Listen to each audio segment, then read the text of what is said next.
So the early work of our church was in exposing these human rights atrocities, the cutting off of people's arms if they didn't, and hands if they didn't collect a sufficient quantity of rubber.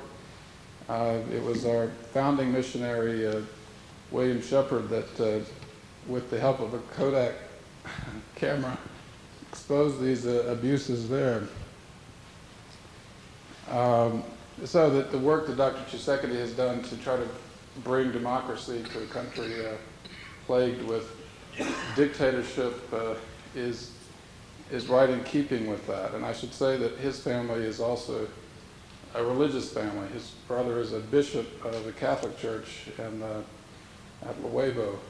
Il est toujours à Luebo, votre frère là, le archevêque Moika. He's now at Moika, where my brother Dan was born, in that area. So let me not go on too long here, but I would like also to just read from the recent New York Times piece, which I think puts in perspective the role of Dr. Tshisekedi in Congo and why it is that we feel, even as members of Presbyterian Church, it's important to highlight his work. And I'll just read briefly from Howard French's article on January 21st. For Americans who wonder about their responsibilities in Africa, now that Laurent Kabila has met his end in Congo, the most instructive lesson may be how Americans acted when he first emerged on the scene in the mid-1990s. Then, as they watched the dictatorship of Mobutu Sese Seko crumble, American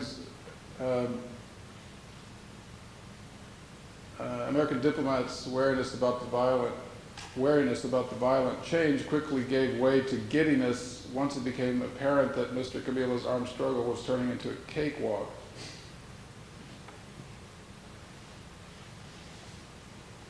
But there was an alternative. Sitting in the same jittery capital as the diplomats was Congo's most popular opposition politician and the man with the clearest claim to democratic legitimacy, Etienne Tshisekedi. He had been named prime minister in a national political conference that was widely considered one of the most democratic national exercises the country has ever seen. But even as Mr. Kabila's takeover mutated from ragtag improvisation to a huge multilateral invasion, the diplomats scarcely considered backing Mr. Tshisekedi as an interim leader or demanding swift elections. Instead, they derided him as unpredictable and stubborn and questioned whether Congo was ready for democracy. In effect, the United States endorsed the strongman approach with disastrous consequences at a time when the Congolese people were truly eager for democratic change. An opportunity may have been lost at great cost to Congo. And the reason he can say that is that Dr. Tshisekedi was elected by the Sovereign National Conference, the most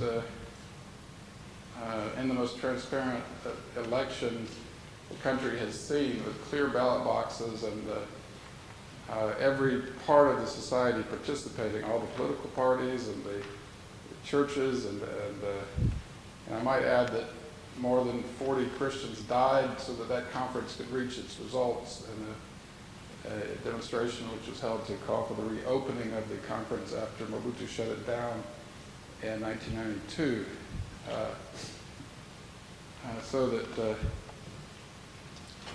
I would also just like to add one more thing, and that is that Dr. Tshisekedi is the first ever Congolese to receive a doctorate of laws in the country, and his career, I think, very much parallels that of Nelson Mandela in South Africa. He's truly a Democrat and a man who intends to establish the rule of law in Congo.